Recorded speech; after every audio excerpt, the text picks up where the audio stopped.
Hi, welcome to our Women Esports Steering Committee Roundtable series. Today we're going to be talking about sports in society, and we have some great guests today. And I'd like you all to just go ahead and introduce yourselves. I'll start with Dr. Darvin. Can you say hi and introduce yourself?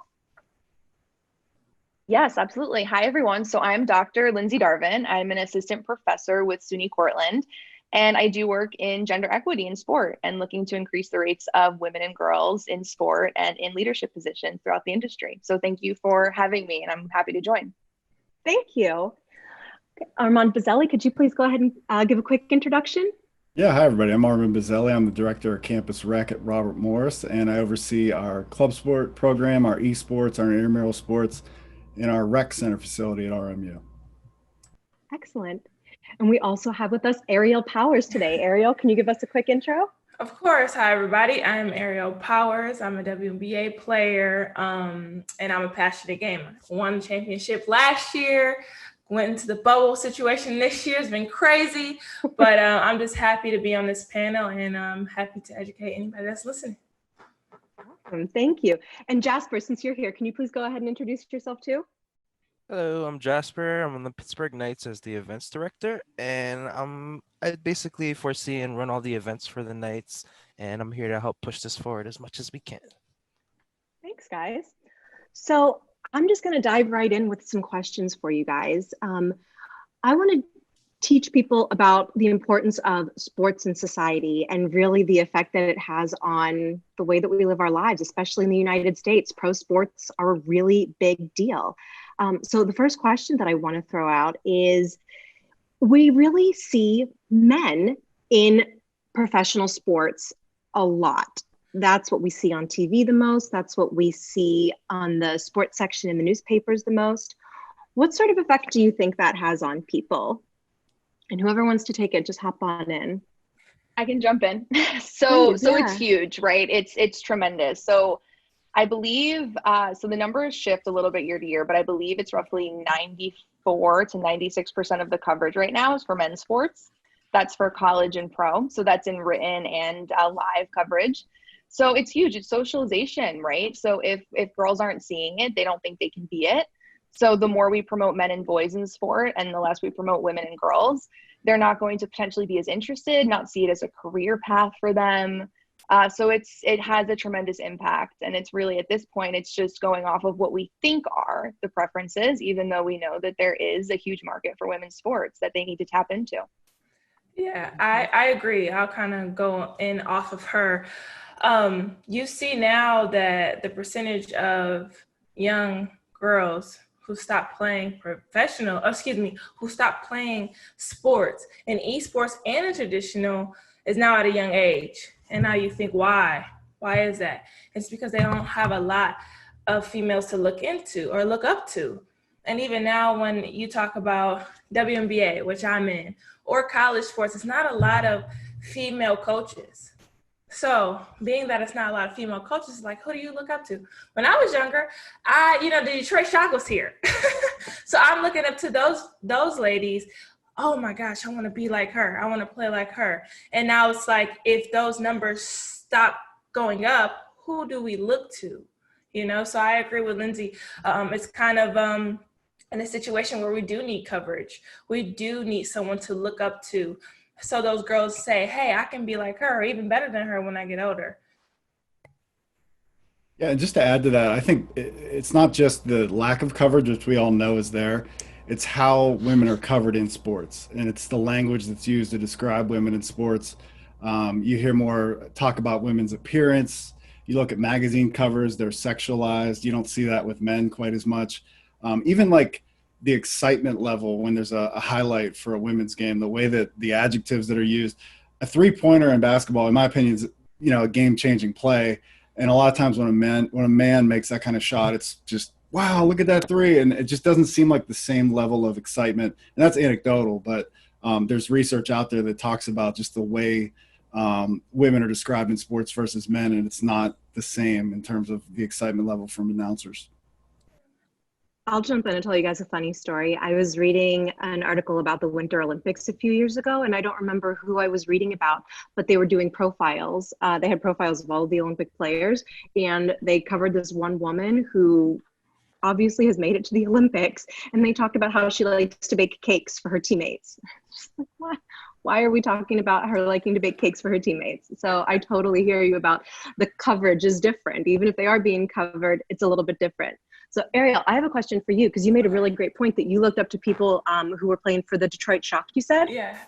Did you have any other people that were instrumental that you wanted to be like in your path to becoming a professional basketball player? Yeah, I actually had really a couple of females, and it's crazy because some of them are actually in their last years in the WNBA, and I feel weird when I say it out loud because I don't want them to know I was looking up to them, because I also compete against them, right? But I guess I could finally say a few. I used to watch Candace Parker a lot. Cheryl Swoops, she's not in the WNBA right now, but she was like the GOAT for me. Like Cheryl Swoops was just amazing. So I looked up to her. And then another girl that's playing right now is Simone Augustus.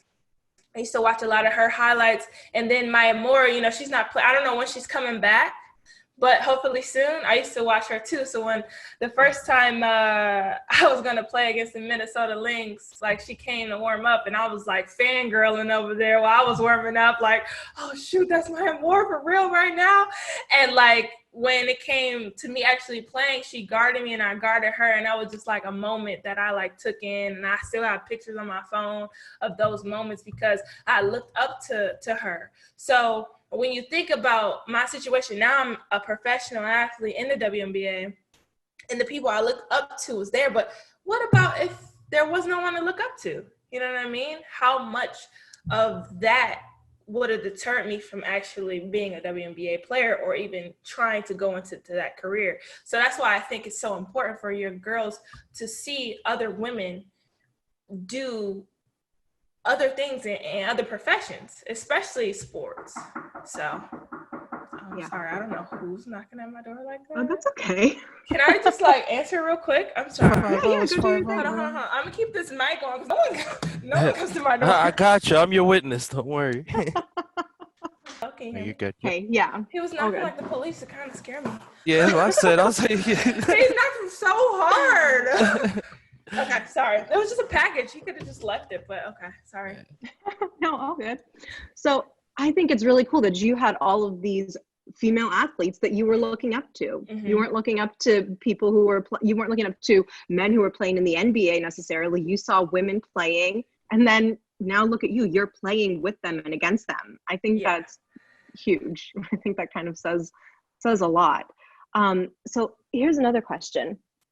The most watched sports in the US are the football, big four: football, basketball, baseball, and hockey. And then the leagues that generate the most revenue are MLB, NFL, NHL, and the NBA. So the male leagues for those sports. Does that influence other areas of our lives? I mean, I know that we can say, well, sports is just sports and that's entertainment, but do you think that there's any sort of, does it seep into other aspects of the way that we live and the way that we operate in the world? I mean, there's no right or wrong answer. Absolutely. So 100%. And we can see that now, obviously, with COVID and with what was going on in this big push to play sports, right? And even beyond professional, I would turn to college and just looking at the way, and we can, that's another debate for another time, whether or not college football players and all this should be playing, but just the push, right, to get college football back and the way it intersected, obviously, with politics, to really push to get college football teams back on the field playing, even in front of no fans in some instances. So yeah, I mean, it's a lot of times people look at it as a release, right? I mean, it's a release from their daily lives. They're very passionate about it. It's emotional for a lot of people. You know, the teams that you love are usually, you're brought up loving them because family members love them, right? You were taught by, a parent really enjoyed watching this team, or they were a fan of this team, so now you are. So there's a huge emotional connection, and teams and leagues really pull from that. And the reason the men's leagues have some more success with that than some of the women's is that they've been around for much longer. They've had they've had a head start, right, on that emotional pull, right, to fans. And that's real, and that translates to money and big business. And the women's leagues just haven't been around as long, right? But you give them some more time and they'll be able to have that. And actually the women's leagues have made more of a jump in terms of fandom and viewership in a shorter period of time than the men's leagues ever did if you compared them.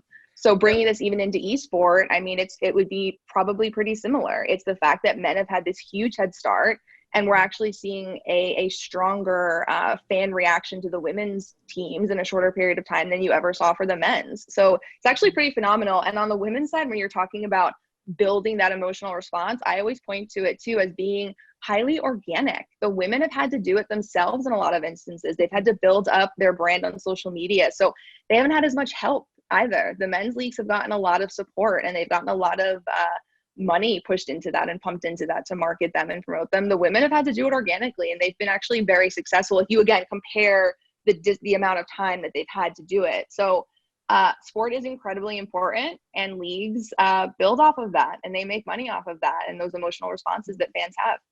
I agree with Lindsey. I feel like I'm going to be saying that all day. I agree with her. If you compare the WNBA's 20 years to the NBA's 20 years, and the difference, we've done a really, really good job if we're comparing those 20 years. But now, if you compare the whole thing, we just haven't been around long enough. So I agree with her, and people don't look at it that way. But you know, if you're thinking that way, it's like, oh, they're actually not in a bad position. They're not in a bad space. Even when you talk about coverage, when you talk about covering a women's league and men's league, we haven't been getting the coverage that I think we deserve or coverage that they have yet, but we're also just starting. So you have to start somewhere, right? So I agree with her with that, but it's really important. You saw that during right now or before sports came about, it was esports. That was the only sports that was kind of keeping, I think, America kind of going in my eyes, because I'm a WNBA player. We weren't sure if we were going to start the season. If we weren't, we didn't know. Everything was shut down. They even shut down our facility to train, where we specifically train. They shut it down for COVID. So now it's like, okay, is sports going to come back? Is it not? But guess what was always there? Esports. Mm-hmm. And that connected everybody. And we talk about how sports is so important. It's still important in esports, just as important as esports when you compare it to traditional sports, because it's something to watch. It was on ESPN at one point. It's like it became the new best thing, and now it's thriving. And I only think it's going to get better now. So it's been tremendous, and it's allowed everybody during the pandemic to stay somewhat connected to each other and connected to sports. So, yeah, I think that's what a lot of people in the esports industry are feeling. Go ahead, Armand. No, I was just going to jump in and say I'm from Pittsburgh. Robert Morris is just outside of Pittsburgh, and the cultural craziness, I would say, around the Steelers in Pittsburgh is real. And you think about, like, if I want to go to the grocery store and not hit traffic in the store, I'm going during a Steeler game. Or if I want to go visit somebody, I pick 1 o'clock on a Sunday because everybody else is in their house watching TV. And not to get morbid, people are getting buried with terrible towels in their caskets. Like it's that crazy. And it's just, I don't think the women's side has had that long storied history of, like, you know, what your thing is, like what your cultural flag is, or what it is that's your, you know, experience that you're going to get at that game.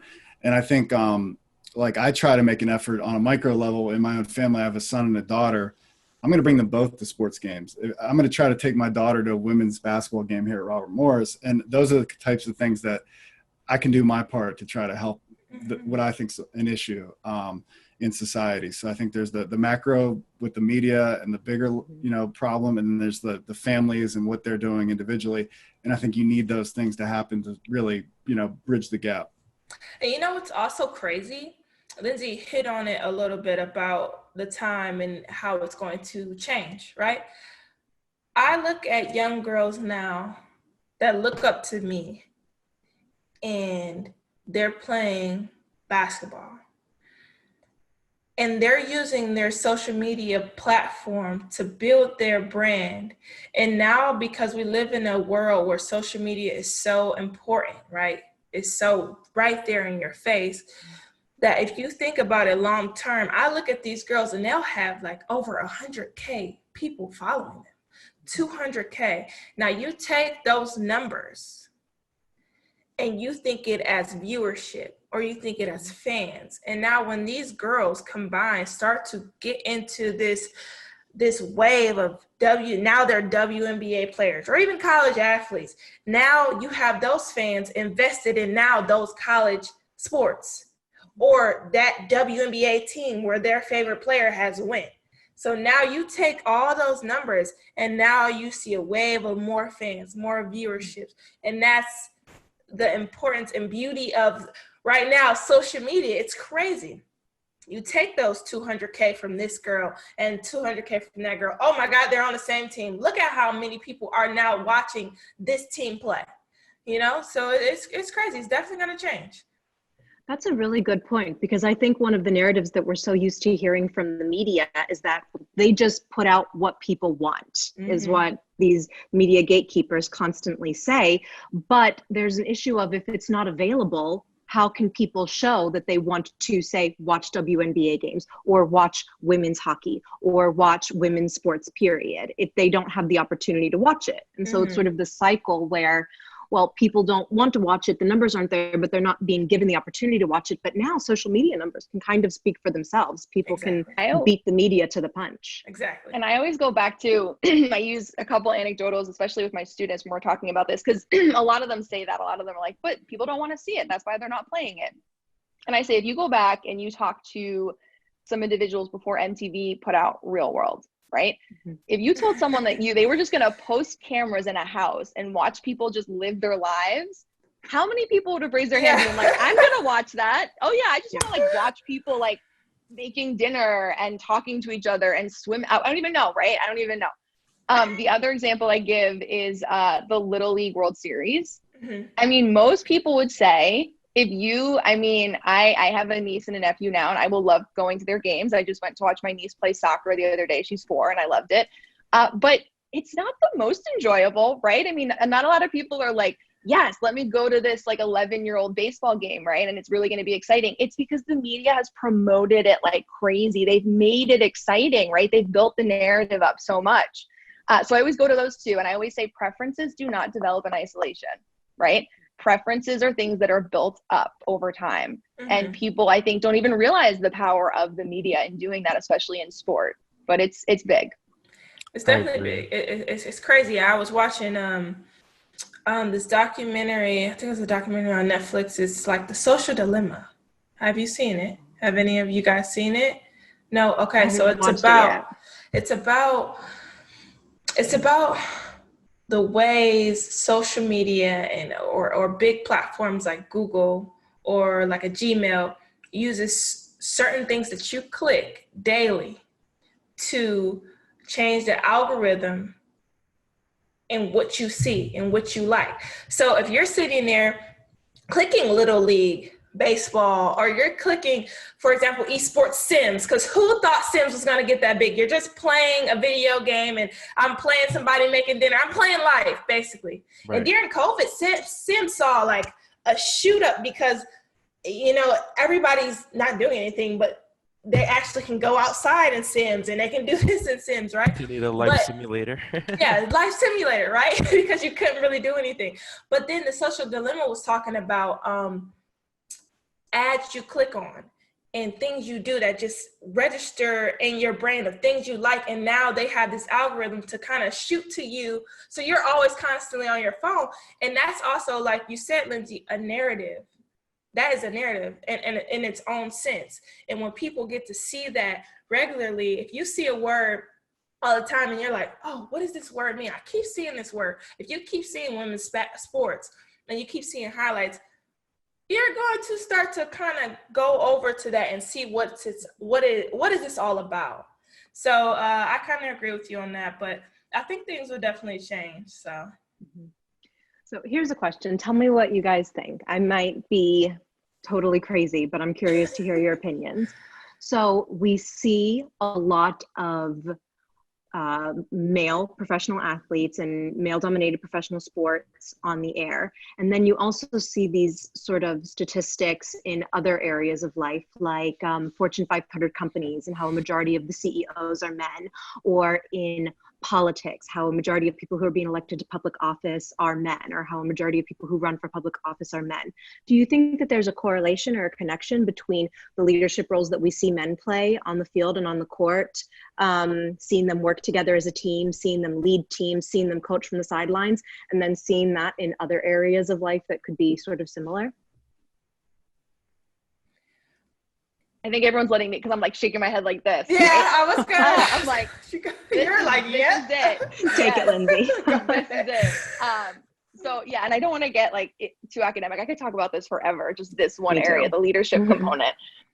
It's role incongruity. So we are not used to seeing women, strong, powerful women in leadership roles across industry segments, whether that's sport or elsewhere. And in sport, it's even harder, right? In any sport, because it's highly male dominated. But women are not seen as naturally fitting into leadership positions. And because of that, it does transcend into the other aspects of life, sport included, right? Playing wise and everything else. Women are supposed to be sort of, I don't want to say followers, but they're thought of as more communal, right? More just a part of the team, not those leading the team. And it goes, I bring it back to a comfort level too. It goes outside of our comfort level. We are comfortable seeing men in leadership positions. When you are looking to put a woman there, it's not as comfortable. We're not used to seeing it as often. So we don't put them into those positions. And when women are in those roles, we tend to grade them more fiercely. We're seeing that in politics as well. We grade them down because, again, they're incongruent with that fit in leadership. So if they are firm, if they're strong, if they're powerful, that's going against what a woman should be doing, because we're socialized to believe that. And when they act like that, we think that they are acting incorrectly. So we grade them down. So it's connected. It's definitely all connected. It's this idea of, where do women fit in society? They are not the breadwinners. Women are caregivers. They take care of children. They're a part of the team, not the leaders of the team. And these are the outcomes, unfortunately, in some of these settings. And then you think about what she said before. She said, when it comes to sports, Lindsey said, things are going to change, right? Think of how long we've been in this situation. Think of back in the day when we are supposed to sit back. We're supposed to do laundry. We're supposed to cook for the family. The men go fish, but we cook the fish, right? If you think of how everything is transitioning and generations to generations, things are changing. At one point, we couldn't even vote, right? Women. And now look at the things that are changing. So things are going to change. And the more and more that we do see women in position of power, it's going to become more comfortable for everyone. And more, the more you see something, it becomes normal. It becomes normal. It's not normalized right now. It's like, even when it comes to esports, you know, Lindsey, you mentioned it looks like it's male dominated. It's not. 46% of women of the gamers are women. I could speak on that. Yes, ma'am. Yeah, but people don't know that. And you know why they don't know that? Is because that's not seen. It's not often highlighted. Yeah, they're not highlighted. Yeah. So when you see like, I won't say brand, but when you see certain brands, you see a lot of male figures in those esports branding, the gear or whatever. You see men. Why don't you see women? Why don't you see women yet? When we make up almost half of that, because it's not something that's normal yet, but we will get there. And that's also why I created my 2K tournament, because you have the 2K league and you have one female make history. The next year, no females. And then you have, you know, their Women in Game Initiative. You only have about 12 girls that show up, but we make up 46%. That makes no sense. Why is that? So that's also why I made my tournament, because it's so important to me that not only are we there, but we're seen and people know that we're there. And that's a big part of us changing, really, in my eyes, the world. I kind of want to piggyback on that, especially on the esports side too. I've been in esports for about like 21 years, and it's kind of similar to like real life, how she brought up how everyone's like still old school and accustomed to like the old ways of everyone, like being accustomed to like just basically being the dominant whatever, right? But as generations changing and literally the world's changing, and I feel like you women are literally taking over, and I love it. So like, especially in esports, like recently they started doing a new game called Valorant. They started doing female tournaments. They're actually pushing female tournaments going forward as well, which is huge in my opinion. And even in Counter-Strike back in the day, which is what I played a lot of, I have so many friends that are professional right now that are in esports. For example, Dignitas, they're assigned to the Sixers, and they have a females team for Counter-Strike that are taking over basically every single female event.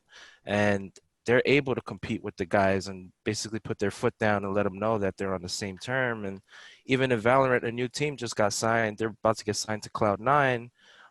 They just won the $50,000 Ignition Series female tournament. They're insane. They're really good. And I just really feel like you guys are taking over, and it's just because like everyone's still accustomed to how it was back then, that now that because the world's changing, everyone's going to slowly transition over and realize and start like start having a more of an open mind, I guess you could say. So well, I here's a definitely, so question. I'll preface this go by ahead. saying, because I'll say this a lot, right? So when I say male dominated, what I really mean is leadership and career based, right? Because, and that's what we see in traditional sport too. We see so many girls who participate, but again, it just does not translate to head coaches, even assistant coaches, right? Especially not on the men's side. We don't see it in leadership or front office. So no, I 100% agree with you all. And that's part of the problem, right? And that's the connection between sort of traditional and non-traditional sport is that the participants are there and the interest is there for girls and young women, but it's just not translating, and they're not being given those opportunities to be in leadership roles in those spaces. I would love to bring some of the pro players in the next panel just so you guys can see their point of view on it.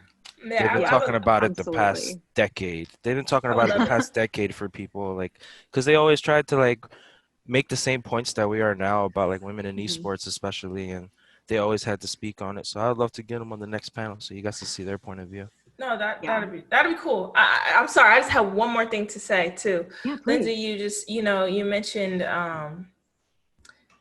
mentioned having that interest of like the young girl, and when you have that interest, it's important that you feed that interest.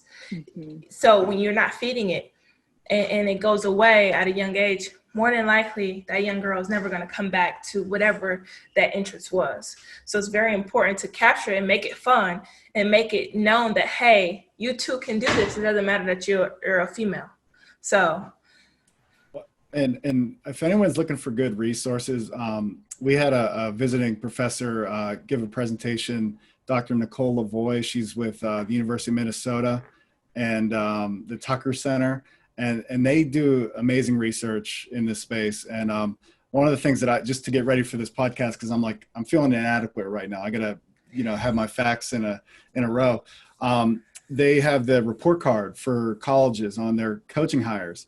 And it was interesting that they identified the assistant coaching role as the position that a lot of women can't get through that, right? And part of it that they attributed to was that there's this pressure for women, if they're going to have children, that they are the caretakers and that they can't put in the time or leave the family to go ahead and go through that next level to be the head coach.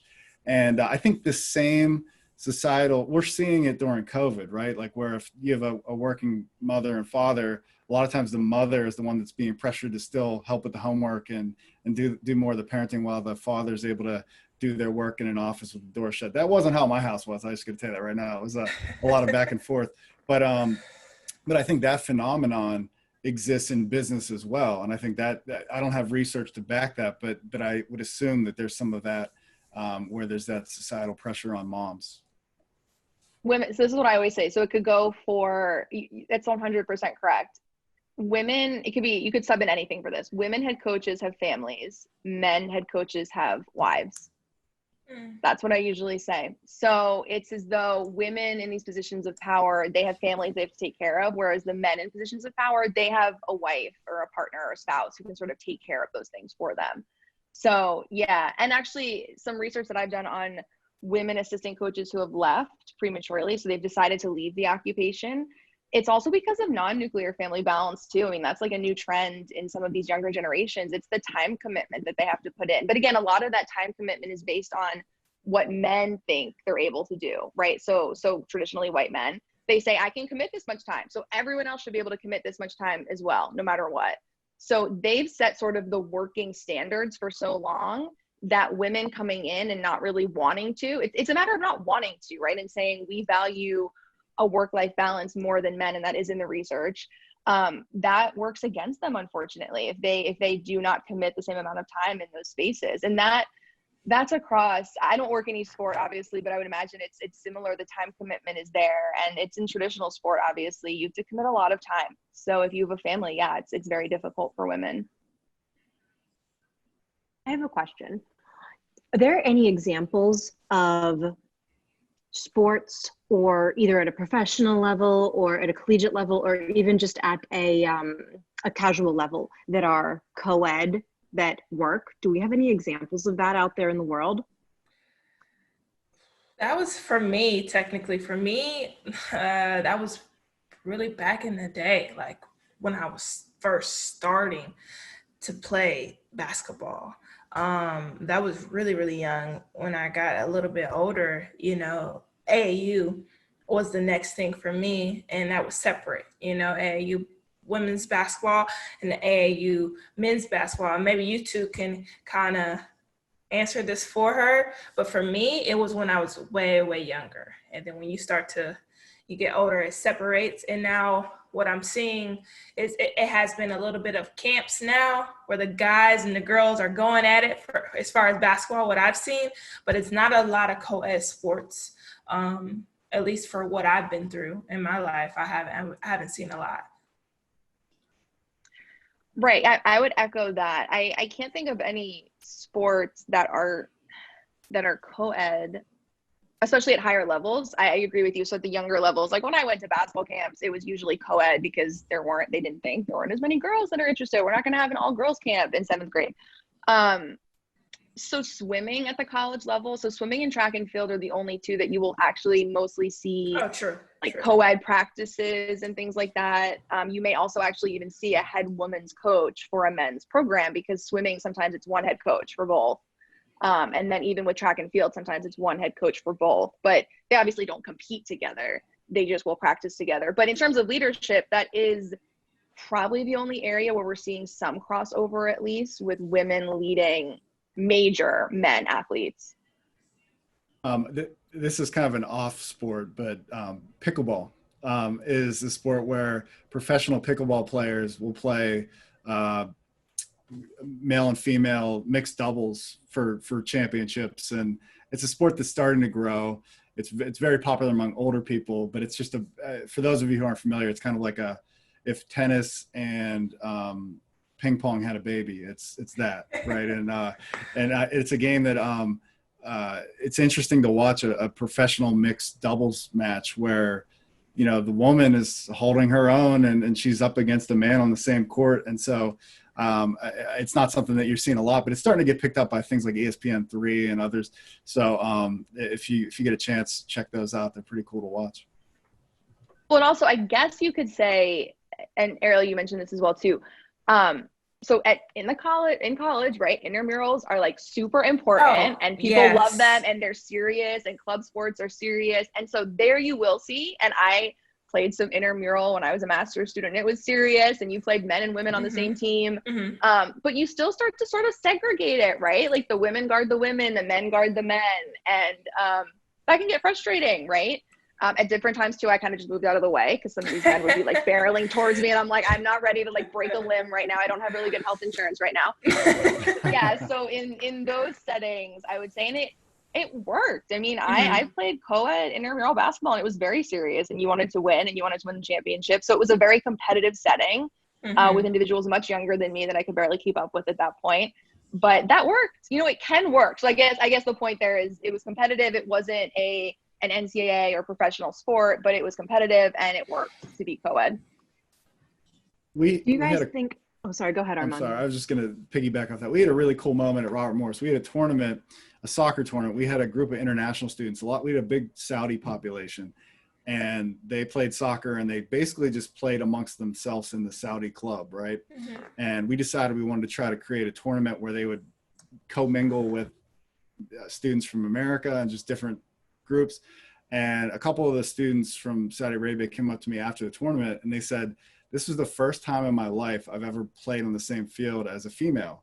And in their culture that women don't play sports. And it was just like, wow, that was a moment that just hit me. I'm like, I created this opportunity for these students, and the women's who were involved in this tournament, they were good. And they were some of our club players, and they were taking it to these guys. And I'm like, this is great. Like, this is a moment. And so I think just we as student affairs folks in higher ed, we try to do those types of things and be intentional about it. And I think other parts of society just need to kind of catch up, you know? So I have two questions. The first question I'm going to throw to you, Ariel. If there was a world where somebody said, you know, if you play well enough, you can, you know, potentially get drafted into the NBA. Would you want to play in the NBA with men, or would you prefer to play in the WNBA against other women? See, you're asking the wrong girl. See, Why? me, I'm going to tell you, yes, I will pick going in the NBA, not anything against the WNBA, but if I have an opportunity to showcase my skills, of course. But not a lot of girls are like that. And not a lot of girls sometimes have the confidence enough to say, yeah, I'm going to try. Because like we said, it's not normalized. For me, I grew up in an area where in Michigan, Detroit, Michigan, all I did was play against guys. I would be the only girl at the court. And then sometimes there would be girls up there and they would be nervous to step on the court. And if I asked them, hey, come on, let's go play. Let's come on. And they would be nervous. They sometimes didn't have the confidence. And sometimes it got to this point where, and it wasn't always like that. I'll tell you a story. I've told a few people this, and I was going up to the court and the guys and I would go with my dad. And the guys would be like, oh, don't play her too hard. She's a girl, right? That was one. Or be easy, you know, she's a girl. It's always, she's a girl. She's a girl. So then my dad goes, don't play her like she's a girl. Play her like she's an athlete, right? So the guy's like, whatever, right? So then I start killing, like busting they, you know what I mean? I'm killing. So then the guys, you know how guys are, they start talking junk. Yeah. So now the other guys are talking junk to the guy that's guarding me. So now the guard that's guarding me has to really guard me because now he's feeling embarrassed, right? He's feeling embarrassed. He's mad. His friends are talking junk. So then he starts playing harder, and I'm just tearing his butt up. And it got to a point where now the guys are like, oh, she got something with her, right? So then it got to a point where when I started coming up to the courts, the guys were now picking me before some of the other guys. Yep. Yo, I got AP. Yo, AP can ball. Like, now everybody knew me around there. You know, and it was crazy for me. And that's thank God that my dad didn't think like some of the men do. He was, oh, she's an athlete, not, oh, she's a girl. Don't come out here and play, sit down. But some of these girls have parent figures even that are like, that's not what girls do. Don't do that.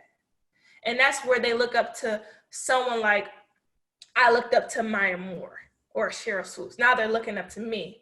Oh, she did it.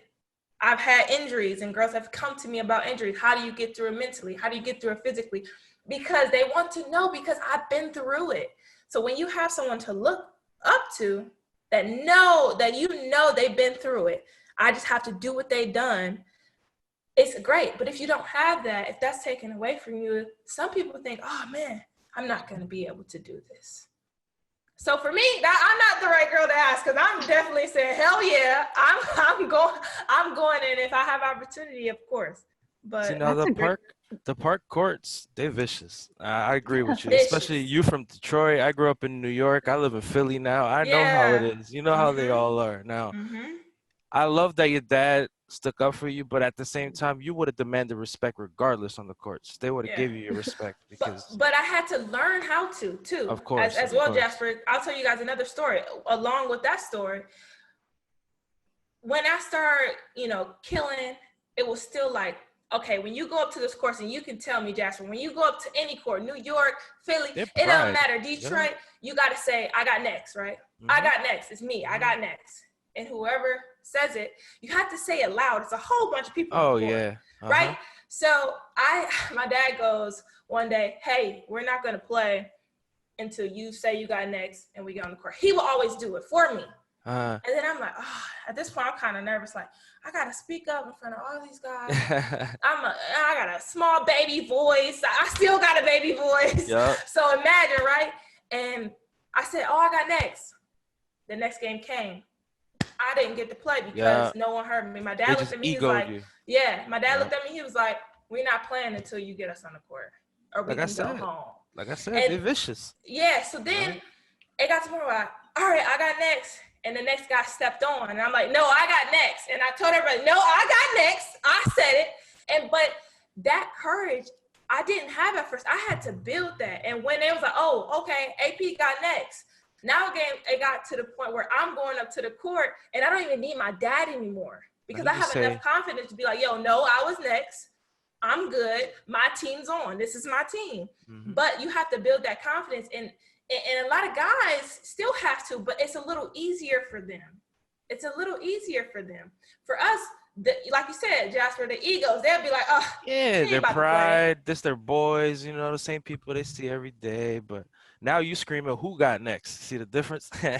Yeah. So it's a lot to do with confidence. And Lindsey touched on this earlier. It's not normalized yet. So when you see ladies in position of power and you see them having that confidence, if you see anybody having that confidence, you're like, why are they so confident in themselves? Let me see what they're about.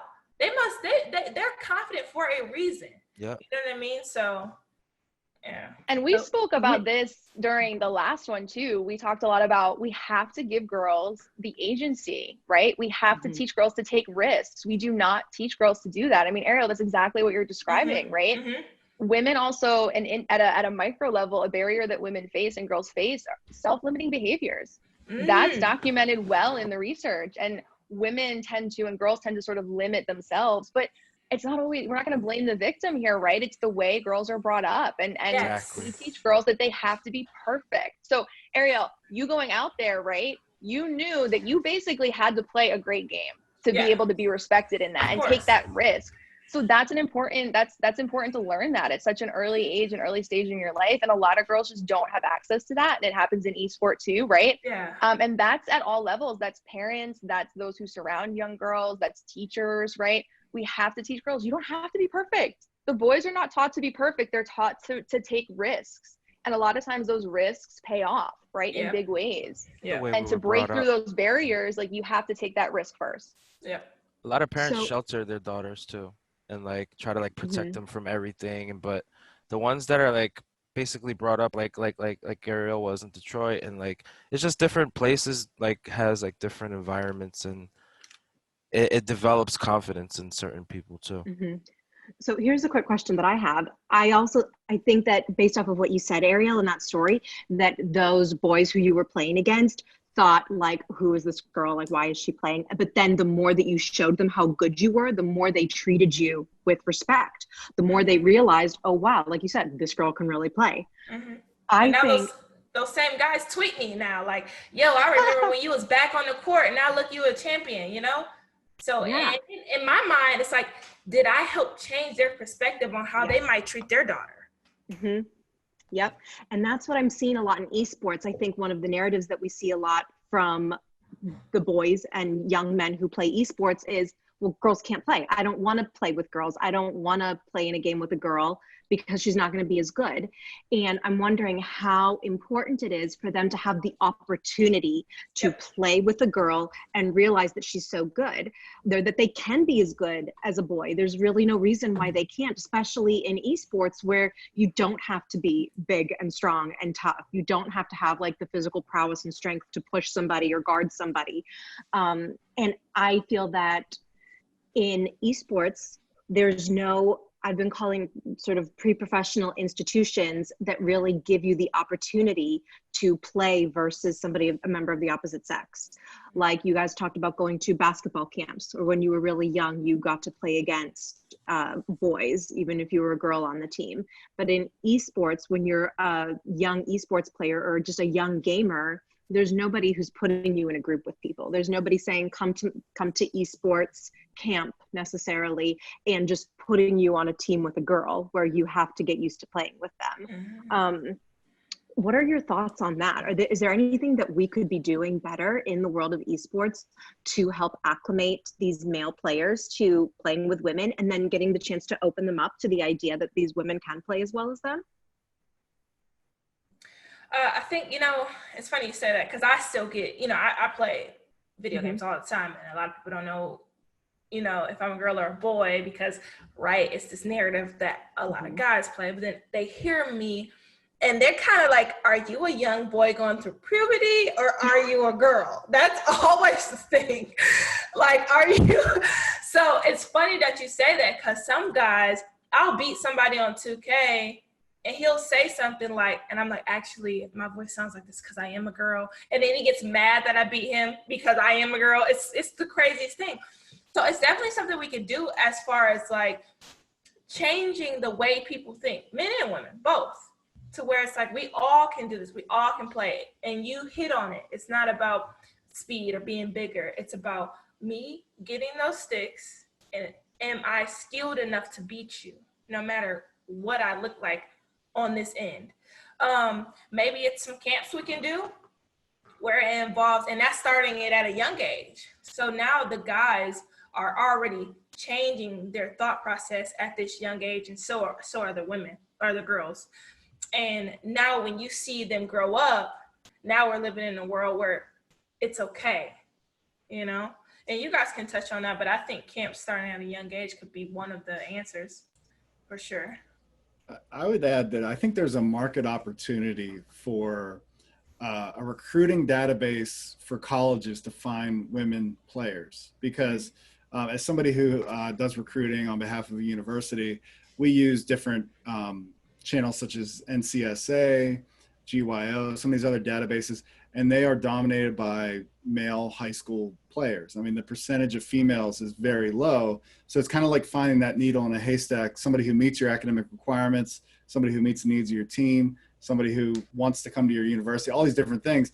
Whereas, I can find probably 5 male players to every 1 female. And so even if we're trying to be intentional, there isn't that like, oh, let's go to that website that has all women players and we can find the right woman. So I think there's an opportunity there. It's just not being done intentionally at this point.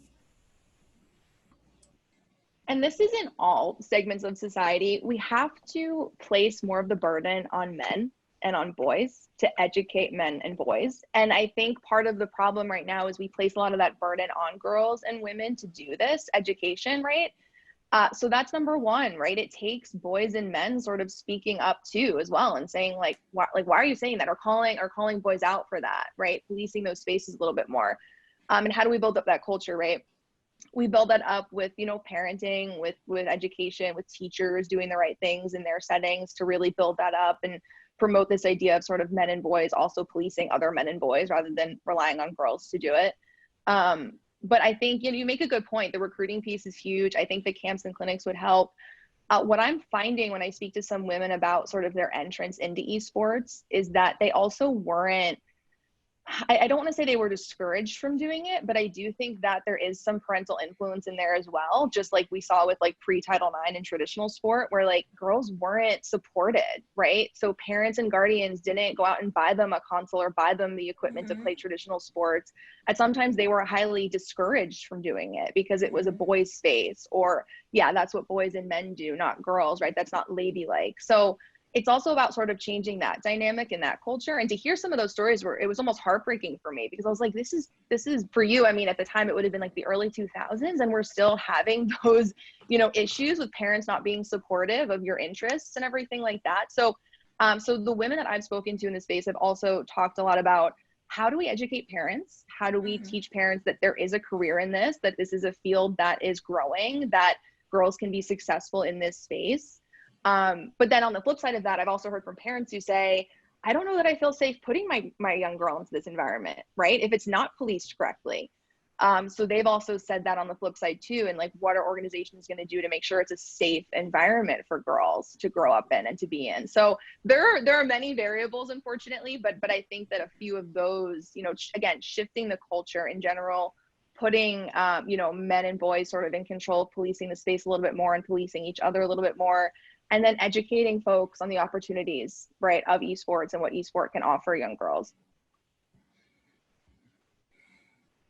So my last question that I'll ask today is, Ariel, did you think that there was a clear-cut path that you had to follow in order to become a professional basketball player? And is there, or could we recreate a sort of pro path for people to become a professional esports player? To hit on the first question about traditional sports, my path, and we hit on it a little bit earlier, came from, well, first, actually, basketball was my first sport that I tried. I actually was into boxing. I was very tomboy. I loved sports all over, but I got into boxing. And then when I started basketball, I fell in love with basketball, so much to the point where I was bringing my shoes and my basketball everywhere I went. If we were going to grandma's house, if we were going to a cousin's house, it was coming with me, because who knows when I had the chance to dribble. I was that obsessed with it. And my path was, one, just falling in love with it. And that's what I talk about when we say feeding that interest of that young kid, no matter if it's a girl or a boy, feeding that interest, make it fun, make it to where they feel safe. And I found the love of it. For the path, I started playing, and then someone told me about AAU. I was good, but I didn't know anything about AAU. My parents didn't know about AAU. They weren't basketball players. They didn't know about this other community where I can get looked at from college coaches. I started AAU, and that's why I think AAU is so important. YMCAs are so important. Rec centers are so important. And those right now are like hit or miss now. You don't have a lot of YMCAs. You don't have a lot of rec centers that stay open. AAU is okay right now, and hopefully through COVID, it'll continue to be okay. But those are really important. And when I kept that love, and I played also outside of high school ball, I went to college and did it that way. So that was basically my path, but not everyone's path is as narrow as mine. Some kids don't know what they want to do in life. And that's where it comes to you seeing other people that are in other careers doing it. And that's why women in careers and position of power is so important, right? Because when you see that, hey, maybe I want to do this, maybe I want to do that. I see that she does. So that was for me. And then what did you say about esports again? You asked me one I'm more just question. wondering if there's as much of a path for a professional esports player, and if there's not, could we start to make one? I think we can make it. What that path. Oh, sorry. You're breaking up. Say it one more time. I'm sorry. Oh, I'm sorry. No, I was just saying, I'm wondering what that path could even look like for a professional esports player, because right now I feel like there isn't a path to become a professional esports player. It's a lot more all over the place. It is, but what you're doing right now is also funneling into that lane that helps get more girls into sports. Something that you're doing, what we're doing right now, talking about it. A couple females might see this and be like, oh my gosh, I need to get a system, like Lindsey said. I need to ask my parents for a system. I don't have one, but I do like to watch my brother play. Maybe I should start doing it, right? I seen a tweet a while ago before I started my tournament, and a father tweeted about his two sons playing 2K, and that his daughter asked them if they could pick a WNBA team so she could see women play too. And I was like, wow, it's great that you're realizing that we're there, but what you failed to do was encourage her to sit down with her brothers and also play, right? That's and that is the path, like getting, I don't know, and maybe we can think of something, but I think seeing girls play more or women play more. Like I mentioned before, we make up 46%. And all the leagues are mostly men. And then we have some women leagues. When we start to get both of that together, I think it'll be a difference. But for me, I go back to what I first said, having camps where it's both men and women, or girls and boys involved. But Lindsey and you guys can tell me what you guys think. I think it's difficult. Right. And I think it's difficult. And I agree with you, Ariel. I don't know that there's a way to sort of mimic the traditional sport path to a pro playing career in esport necessarily, just because you mentioned, right, YMCAs aren't there as often, rec centers aren't there as often. So some of these kind of free ways that traditional sports sort of piggybacked off of that, and they were able to like grow the sport in those areas through YMCA or through a rec center, esport doesn't have that same opportunity. So some of that is lacking. You're sort of relying on private entities to build up some of those opportunities, right? So I would say, number one, if you saw organizations like the Pittsburgh Knights go in and say, we're going to open up a rec center and make the equipment available, it's not cheap, right? Just like traditional sport. Basketball is one of the more, inexpensive sports to pick up and start playing, but other sports like lacrosse and even football now, right? They're not inexpensive. So to have some of that available in local areas and free and easily accessible, that would be really important to sort of grow interest at the younger levels. And then I think other end goals are really important. So in traditional sport, a lot of people point to the scholarship, right? The college scholarship, that's an end goal. So even if you do have aspirations to be a pro player, knowing that at the very least you could maybe get to that level and really gain something out of it, that helps sort of make the path a little bit more linear in that, okay, I'm going to play AAU, I'm going to go to camps, I'm going to play in high school, I'm going to be a varsity starter so I can get a college scholarship. But I think that there's an opportunity there because obviously colleges have scholarship opportunities for esport players. So as that continues to grow, and as we make parents, they're key here, as you make parents and guardians more aware of those opportunities, I think they will promote it. They will push young people, including girls, into esports, maybe a little bit more, or at least support them in it. And then again, if you had organizations like the Pittsburgh Knights sort of making it more accessible, making the equipment accessible, I think that all of that would aid sort of in creating a somewhat linear path, but I think it's always going to be different. I don't think it's ever going to be necessarily the same as traditional sport. Now, I think if you give us some time, I'm sure we can figure out some ways that will make this a little bit more direct.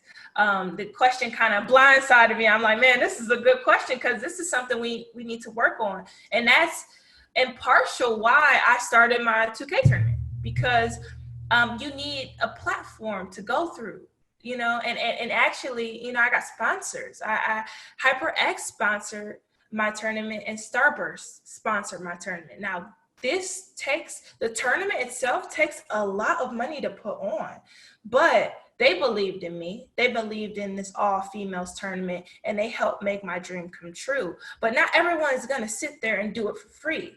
Also, what Lindsey said, and not everybody is going to sit there and think that this is a problem that needs to be fixed. But because it's so close to my heart, me and my brand manager and Levels Unlocked, we came up with this idea of an all-females tournament because we want to see that narrative change.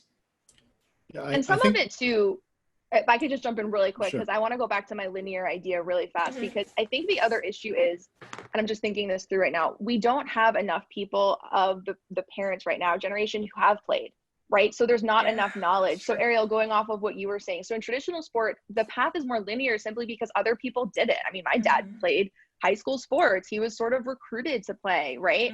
Or he thought about playing in college a little bit, right? So at least he had that initial experience. I'm not going to age my father and say when it was, but it was many years ago, right? And so I think that as other generations have children and they've had those experiences in esport, unfortunately, I do think some of it will just sort of take that time of they've gained the experience, they had the exposure to it, they can pass it along now and sort of help their children understand, even if the path isn't super linear, these are the things I did and these are the things that you can do to maybe reach that level.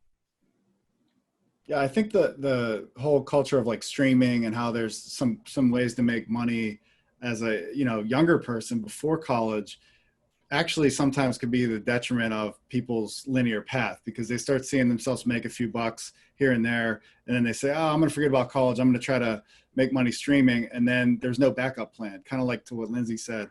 I think if families looked at esports as a way to help pay for education, and also try to, you know, get high level competition, because there is, I think the college scene's gotten better. You know, that might be a path, but I think the like you said, there's just so many different ways you can become a quote unquote pro player that it really can be short-sighted for a lot of people. And I think we have to look at the college as the model in the future.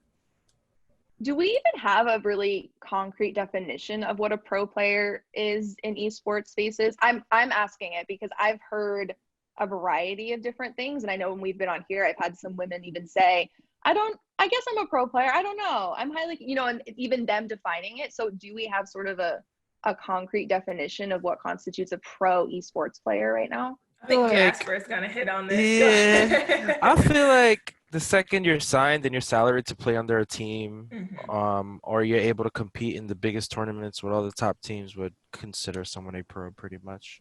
But an aspiring pro would be someone that's consistently grinding, working their way towards that, and putting in all efforts to like just try to get to the next level and try to be the best possible. That would be like an aspiring pro, where they're like working their way up there. But yeah, I agree with him. When I think of professional esports player, I think of the people that sign with a team and getting paid as a career. Just like me, I'm getting paid. That's my career, to play basketball, and I'm getting paid from the WNBA. So I think those that are getting paid from a team to play, and also they're practicing like me. They're putting in hours. They're putting in work. So that's what I look at as a professional esports player, professional gamer. Yep. So we've been talking for a while now. I'm going to wrap this up. I have to say thank you guys so much. I could talk about this for hours, and I think that you guys could join me on that. But I just want to say that I think that these conversations that we're having are so important and so useful. Even just for me, you're answering so many of my questions that I have, and I hope that other people find this as interesting as I do. So thank you all for your time today, and I hope that you'll be able to join us for more of these roundtable discussions.